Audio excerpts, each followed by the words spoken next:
Hello and welcome to Louis Bertou's Music Reviews. Today I'm talking about the new release from City's Aviv, The Crashing Sound of How It Goes.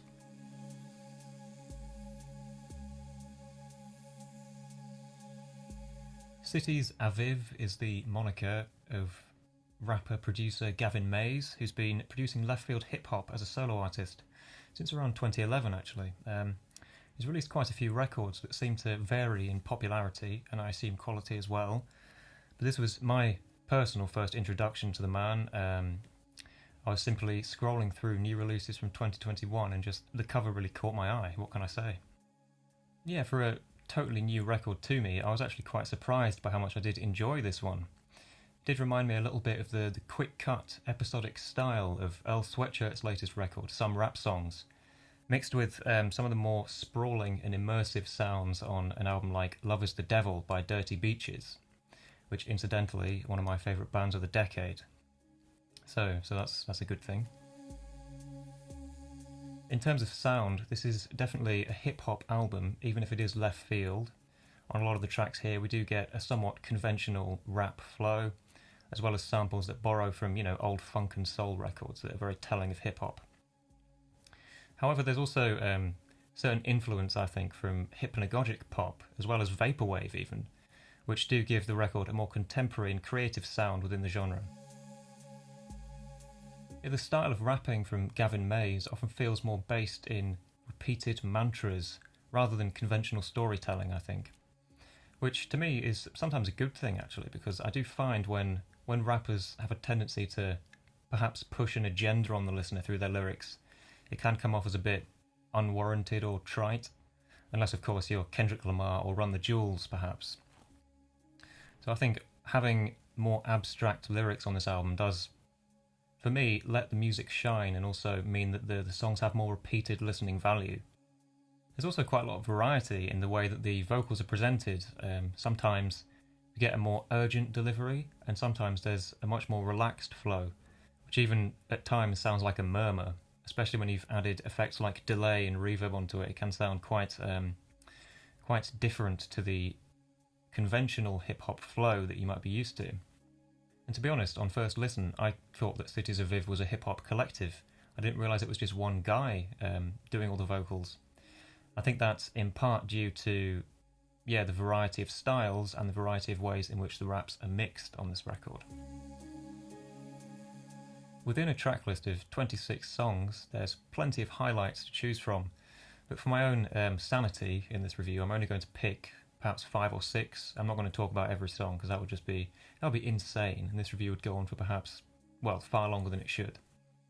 The first track, I think, has this really nice abstract warmth to it, and it sets the record off in quite an understated way, really. It's not until the next song, when Gavin really enters with the hip-hop delivery, that I actually realised this was going to be a rap album. At first I was like, what direction is this going to go in? It could have gone in any direction, really, based on that first song. I think it's a cool way to start your record.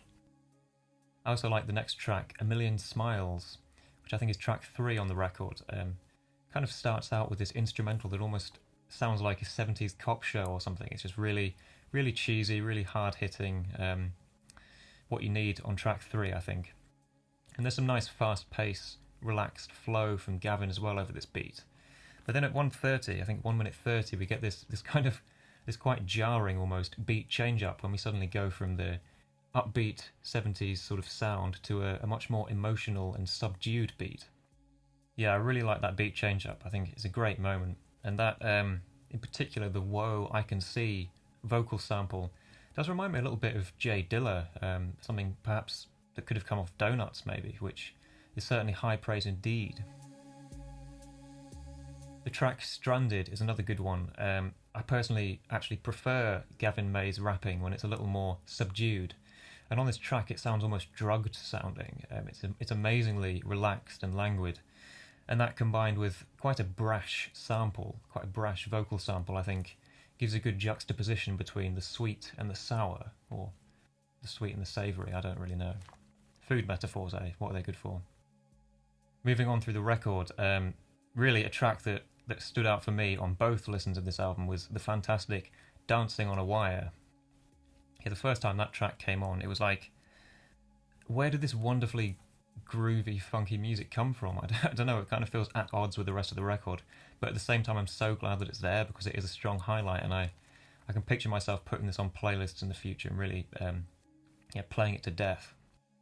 Yeah, this track's just it's a great combination of just a well-constructed, tight arrangement with a more free, sort of wilder vocal style over the top of it. And really, this song could have gone on longer in my opinion. Definitely a highlight. I'm also a big fan of the super smooth track Near You, which has this really well manipulated sample on it that, to me, wouldn't go amiss on, say, an outtake from Jay Dilla's Donuts. To bring up that comparison yet again, it's just so smooth and human sounding.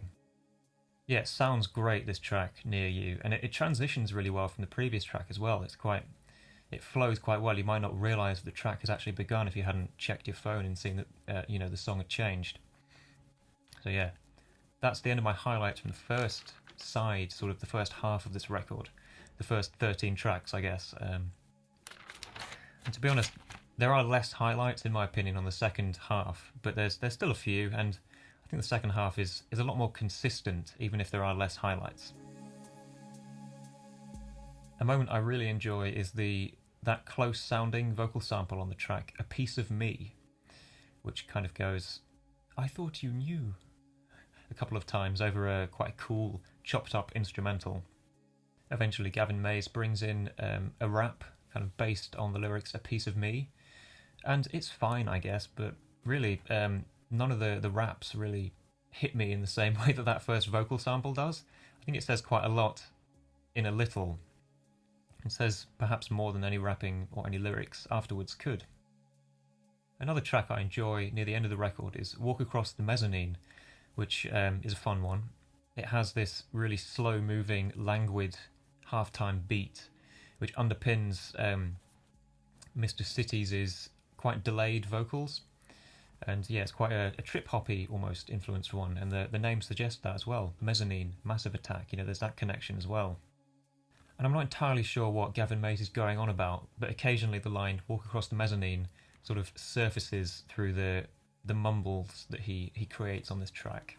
And while I might not listen to this song outside of the context of the record, for me, I think it's quite well placed on the album. It's a very simple song. You can kind of sum it up in a few words, which really is what you need when surrounded by quite a few more abstract tracks, because really that second half is a lot more abstract than the first, I think.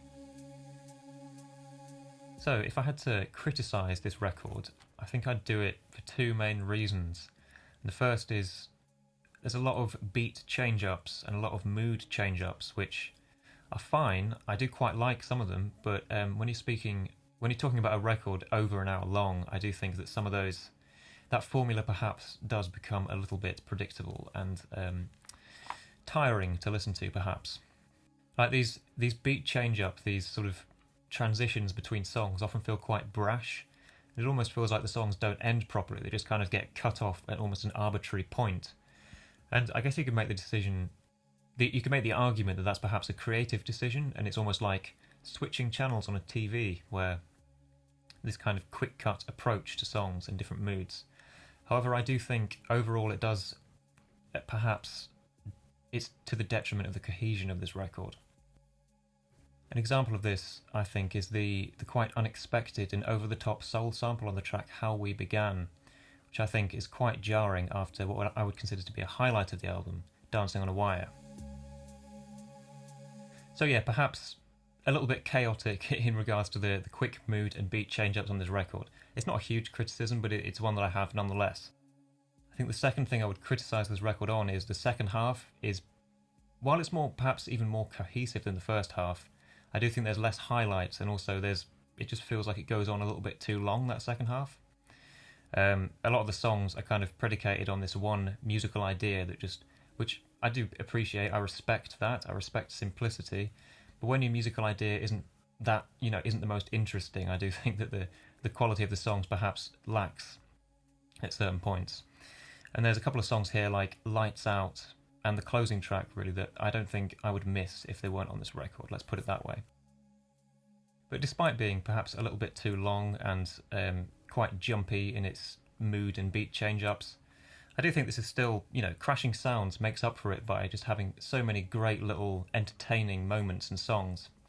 And I think overall it's a highly creative and interesting album and fuses quite a lot of genres. We've got like hip hop and trip hop, but also like hypnagogic pop and more synth-based vaporwave sounds almost, which really do come together to create quite an interesting and contemporary sounding hip hop album. Yeah, I was really quite pleasantly surprised by how much I enjoyed this one, especially considering I was going into it totally blind. And as a result, I'm giving this one an 8 out of 10, which I think is deserved. It really is one of the coolest new records I think I've heard all year. And yeah, thanks for watching, and I'll see you in the next review. Bye bye.